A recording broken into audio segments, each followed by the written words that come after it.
Hey, good morning, Drew. Hey, good morning, Drew. Can you hear me? Yes, yeah, I can. Good morning to you. Good morning. It's looking dark there. Yeah, man, the whole place is still asleep.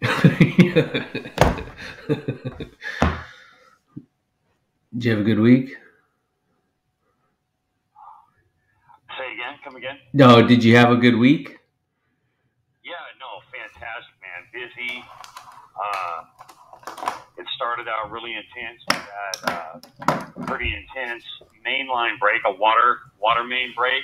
Oh, wow. So yeah, things at work got pretty intense on Monday, but it was great because Monday was and it was like torrential downpour rain.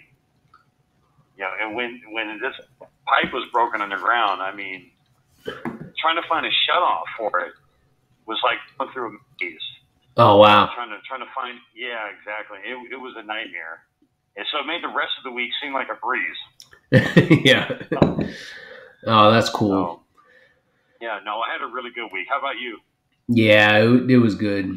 Um, yeah, it's so crazy still. We're still facing the impacts of COVID and trying to work from home and, Yeah, negotiating all that. And so, yeah, yeah, we have these, COVID vaccination mandates, yeah, from the federal level. So there, there's people all across the, we still have like 17% of our business that haven't gotten vaccinated. So, is that going to result in terminations? So lots of dynamics going on, yeah, in the business. So, yeah. um, yeah. So, every time I know I sign up for these sessions a little late in the week, and then the only time that's then available is like 7 a.m. I'm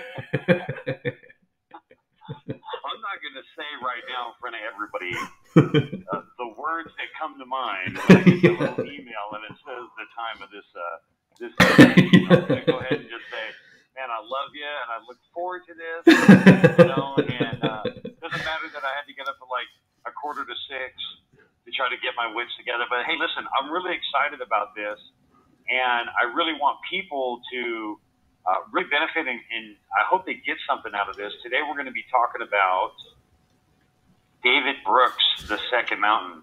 Yeah. And you and I read this book together years ago, and I'm telling you, this week when I reviewed this book, preparing to talk to you about it, and I was trying to go through when I read this, when I looked through this book, it was like I had never read it. Yeah. And you know what it made me realize is that the context, what you're going through in your life when you're reading something, really determines what you absorb from that. Yeah. And I remember this book really blessing me years ago.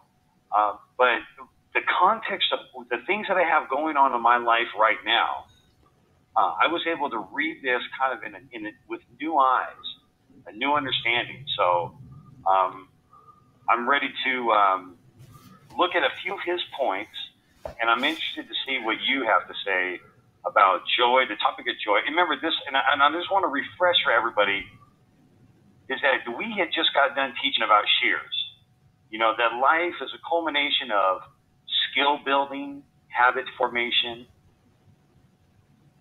giving yourself the adequate amount of energy, zest to approach life with, developing an attitude, having relationships, drawing relationships into your life, and then ultimately having a service. There should be an output to our lives, correct? Yep. But we said, you and I hypothesized, and we said, but there's something bigger than this. There's a greater purpose, and we said that you experience love, joy, and a sense of fulfillment in the end of your life. And so that's just kind of gets us to where we're at today. And today we're going to joy, and that's where David Brooks' book, The Second Mountain, comes in. That's what he talks about. The first mountain we go up in life, and then the valley. So if anybody in life feels like right now listening feels like, hey, I had a first mountain, I was landing something, and then I ended up down here. This book is going to be about the second mountain, and we're going to talk about joy today. So I'll just say that I just want to preface a little bit to give context to our conversation. Yeah, yeah. I think that his description of joy is really pretty powerful, and that if you can recognize that and be pursuing moments and ideally maybe even achieve a state of moral joy, because you get that just positive feeling of being committed to something bigger than yourself, and that can become Yeah, permanent. He, yeah, he mentions six, that's the sixth level, but he mentions multiple levels of joy that you can have in your life, and all of yeah, those are worthy for pursuing, but those are momentary. But then that highest level is when you feel satisfied with being committed to things that are bigger than you, and having joy in that, and that you're yeah, giving, and you have gratitude. Yeah, I think that's really powerful. So um, I think that's pretty fascinating of how you described how it impacted you differently. I felt the same, right? This journey that yeah, we've been going on, talking like almost yeah, every week over the last couple of years, yeah, sharing these books. It's almost like, we're just accumulating more perspective and knowledge about the human yeah, existence. But as we have our different lives, right? yeah, You're in this life of confinement, with hope yeah, and making the best of it, and looking forward to completing that journey in confinement, and then going on another journey of life out of confinement. And I've gone on the journey from transitioning from being a military service member. Now I'm in the corporate world, and now, but a lot of these principles and rules still apply, and now I'm coming to grips with um, how to live a fulfilled life, in this corporate existence. So yeah, yeah, this I really like. The title's called Second Mountain. You sort of hinted towards, some people go up that first mountain and then they fall and then they realize the second mountain. But David Brooks did mention that some people don't even get attracted to that first mountain, and they start off yeah, living a life based on how they're raised or whatnot, just working on the yeah, second mountain. And the second yeah, mountain, I think, so I broke it down into three things. I think first, it's important to realize the difference between the two mountains. Then I think it's important to understand the four commitments he talks about, and then the six levels of joy. So those are the three like big ideas that I think are really resonating in this book. But the first mountain, so going back to the first one, he says, "Hey, it's important. That's the regular trappings of modern life. Where yeah, people are pursuing normal success, wealth, and generic happiness. Whereas the second mountain is when you start transcending the self, and experiencing, deep abiding joy as the byproduct of being committed to things that are bigger than you. And that is where that's the uniqueness of that second mountain. And that's really a full life, is when you start pursuing, trying to climb that mountain. So anyway, yeah, so those are the three things that I think we should talk about. But hey, I'll throw it back over to you. But I think that's the key. yeah, That's the title of the book, but that's the difference. Is are you in the rat race trying to have the best car, or are you actually being committed to something and making a difference, yeah. by pursuing that second mountain? Well, this really touched a chord with me because, when my life changed, and granted, I came to prison, I was 20 years old, I'm 42 today. And, I had already really my character and really my opportunity to really achieve and succeed out there at a young age. And he had this one line in the book. He said, good character is the byproduct of giving yourself away. And one of the biggest aspects of my life back then is that I didn't give myself away to anything other than myself. So, one of the big things he says about the first mountain is that it's self-focused. But your second mountain in life is others-focused. And the weird thing for me is that I didn't become others-focused until my life was basically over. Then I was in a position where I felt like I'm going to spend the rest of my life in prison. And it was weird that I'm in like a 6x9 cell, and I had my first real experience with joy,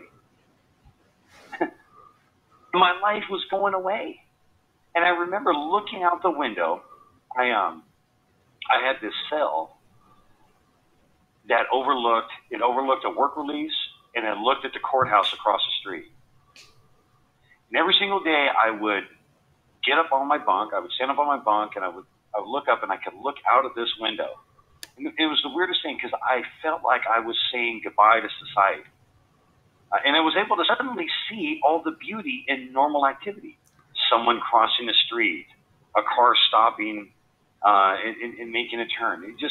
Everything suddenly seemed beautiful. But the reason it was is that I no longer had a desire to live for myself. And I suddenly saw the need everywhere around me.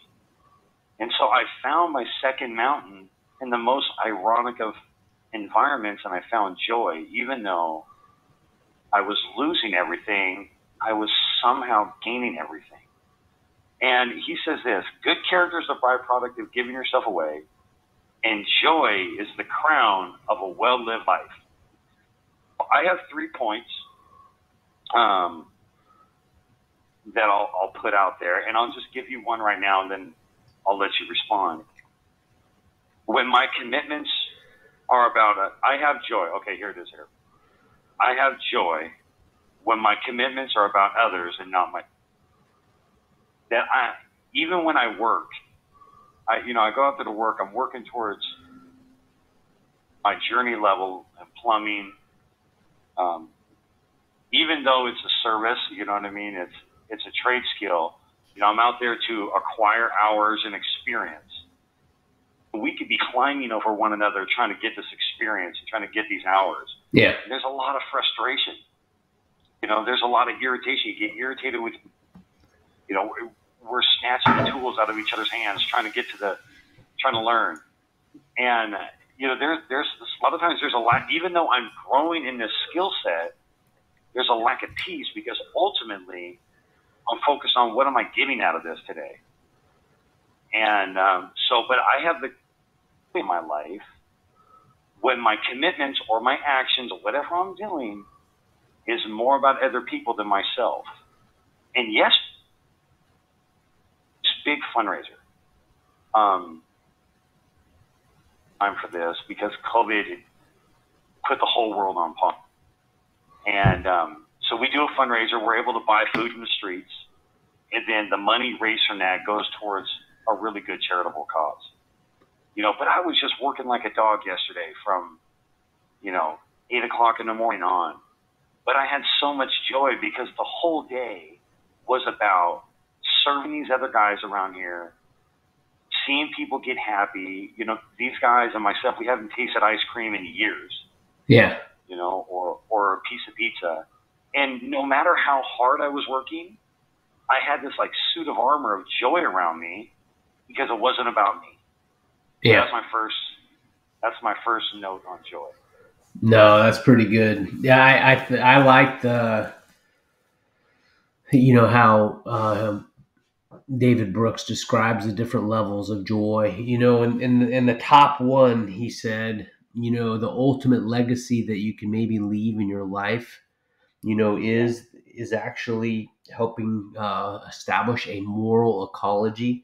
And that's where you have you've established a system of belief and behavior that lives on after you die, and hey, maybe that's what we're aspiring to here in our discussions. And this whole dynamic ascent, where we're trying to live to a purpose of liberating others, to be their best selves. But so the 6 levels of joy, so I wrote those down because each one of them, I can relate to. The first one he said was physical joy, and you get that when you're doing something in unison with others. And I see that when, or I've experienced that when I've marched inside of the Army, or or I'm doing something as a team, like going through a shoot house, and you're a cohesive element, and you know what each other is thinking.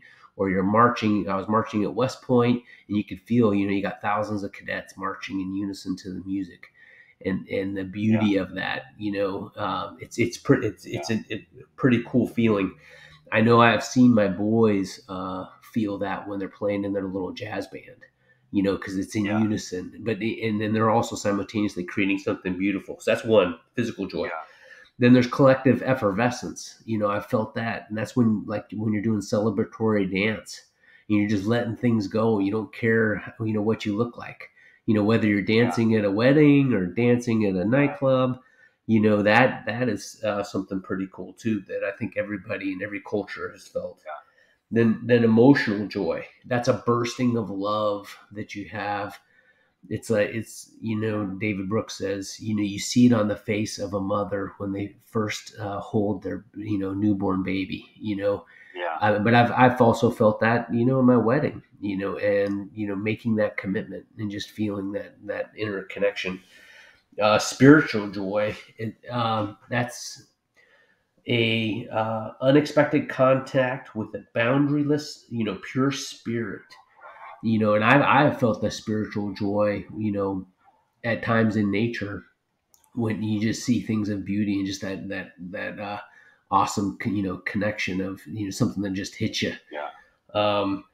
Then transcendental joy, when you're feeling at one with nature, universe, and God, and I've seen that in church services, in prayer or meditation. It's that connection to the higher being that's out there. And then the last one is that moral joy we've been talking about, right? Where you've aligned yourself towards something good, something bigger than yourself, and you've truly been committed and dedicated to it. So, hey, I hope that wasn't too boring, but I think that those aspects of joy are things that, you can, if you can orient your life towards those, and then maybe the close ones around you towards them, and it truly experience them, I think that translates into a pretty fulfilling life. I feel like all his different layers of joy really just the talent society. How you can, they're different, and he said that as high level. Hey, Drew, can you hold 1 second? Can you hold 1 second? That was a little broken up there. I don't want to miss that, what you just said. My hypothesis that if, we start early, we don't have a bad connection is being invalidated right now. Yeah, can you say that sentence again? I like layers of joy. And you can see how you can build upon these, that it's not just one base level, that it continues to ascend upwards toward higher, which is a moral joy. My second point is that I experience joy when I feel like my life has a sense of meaning. And I remember working in certain jobs around here. You can have a really mundane job. And the thing that makes it mundane isn't the actual actions you're doing or whatever the objective is if it doesn't feel tied to something greater than yourself, like where you're going. I used to work for this company called CI, Correctional Industries. And they make furniture. They make everything. They make too much. Let me just say that. But I worked in a section where we were running big machines called CNC machines, computer numerical control. And there was a friend of mine that was set aside from everybody else because when he came, a lot of people came to work there just to program and get through their time. But he came there to work as if he would do this on the streets. And because what he was doing on a daily basis was tied to a greater purpose, that it had a deeper sense of meaning, he had a different type of joy in the day. So when I feel like my life has a greater sense of meaning, so even when I'm going to church or when I'm serving in some committee, some fundraiser, when we're building toys for kids, no matter how difficult the task, if it's tied to a purpose, I have joy in it. I don't care how great your job is, it's tied to something bigger than yourself. You're not going to have that level of joy. You may have happiness, esteem, but you're not going to have joy. And joy is like a suit of armor around you. It makes it easy to forgive. When you have joy, you let things go. Things don't stick to you. Yeah. When you just have happiness, it seems like someone can come and rob it from you. They can offend you. They can say something. But the moments of my life when I've had joy, offenses don't stick to me. I forgive easily. I let things go. And you know what? Sleep good at night. Yeah, that's pretty good. Yeah, you don't get hung up on, the this for that, aspect of life. And I really connect to what you're highlighting. When you're working towards something that's bigger than yourself. And that's why for me it was easy to serve 26 years in the military. Even through the tumultuous times that we've had over the last couple decades. I spent over 4 years in the southern Philippines helping the Philippine government. Um, attack and mitigate the expansion of the Al Qaeda network into their country. And so I had, it was easy for me to sacrifice and work towards that, because I did sacrifice a lot of time away from the family and whatnot, because I believed in the overall purpose. Now, I'm a Honeywell, I'm working for Honeywell, but we're tied to defense. The contract that we're working is defense related. And so it's easy for me again to work really hard, because it is for that higher purpose. And so, you get towards, then David Brooks highlights, 4 vocations, and the 4 vocations that he puts out there, is, or 4 commitments, I'm sorry. Number 1 is vocation. What are you, doing? And what is what purposes it relate to? And then the next commitment is marriage or family. How are you pushing towards that? And then the third one, what is, commitment towards your faith or philosophy, life philosophy. I feel like our discussions and dialogue here is developing and building that out. And then the last one is, your commitment to community. And his hypothesis is that, the key of being an adult is making commitments to others, being faithful to the promises that you make, and a beautiful life is found in the mutual giving of, these unconditional gifts. And so, that is really, pretty powerful, because, as you give, you're going to receive. And those 4 commitment areas are, pretty powerful. Yeah. No, I still have one more point I want to get to, but I want to read something out of his book. He says, when people make generosity part of their daily routine, they refashion who they are. Your essence is changeable, like your mind.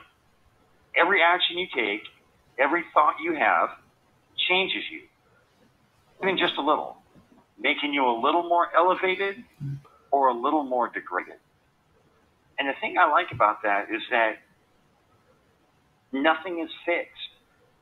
That if you're at a place in your life right now and you feel like, I'm not experiencing joy, I'm not operating out of a place of joy, you could begin to change that just by the way you think.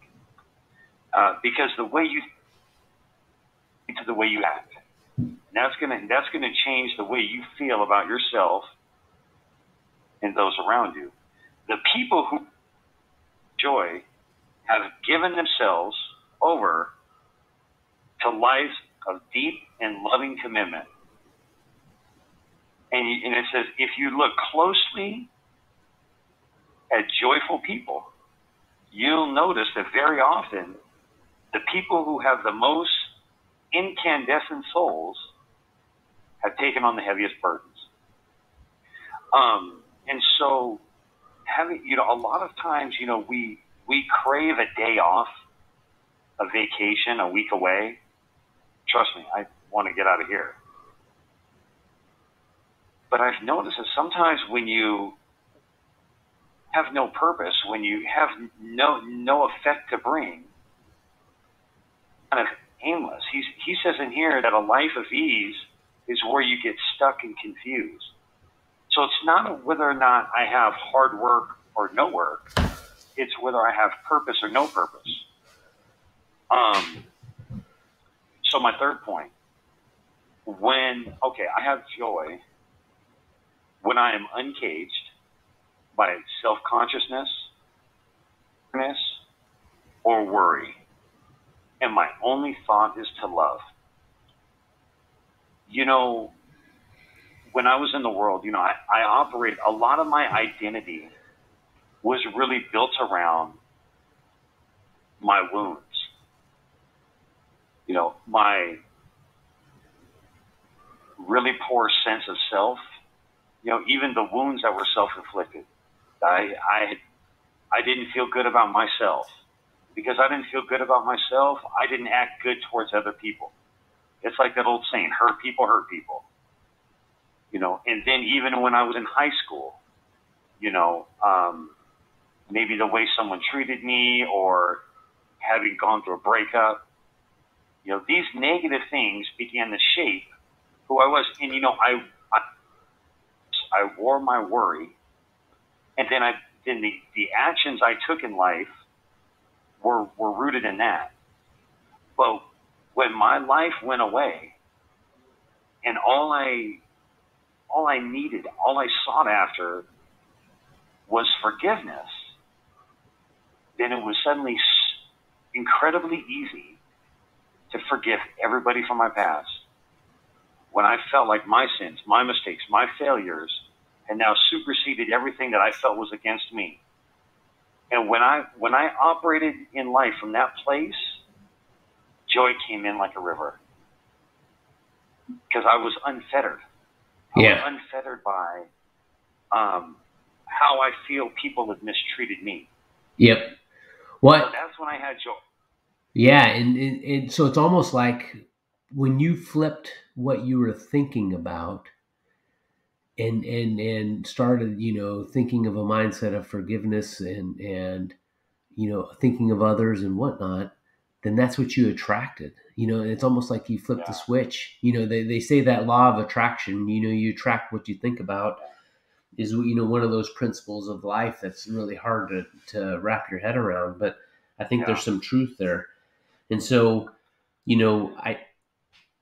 the other cool thing is, about the second mountain, it's the chains that you that you tie to yourself that, related to those 4 commitment areas, the chains that you select that really set you free, right? Because then you're focused and you're doing it, of your own fruition. And despite those burdens, it's almost like that's when you become free and you elevate. When you don't have that and you feel like you're being chained by other things, then that's when you get frustrated. So look, we're under a minute left. I'm going to give you the last thought. I want to just remind people, this is a fantastic book. Go ahead and listen to it or buy it and read it. Yeah, absolutely. And I think it's pretty powerful because it's a roadmap. David Brooks wrote it after he wrote the book, The Road to Character. And really he thinks it's beyond, it's that second mountain, and you really have a life of character when you have dedicated yourself, to serving others. And I think that is a true manifestation of this, our SHEARS framework that we built out. Well, I love you, brother. Hey, I love you too, Drew. Have a great day. Yeah, you too. All right. Talk to you soon.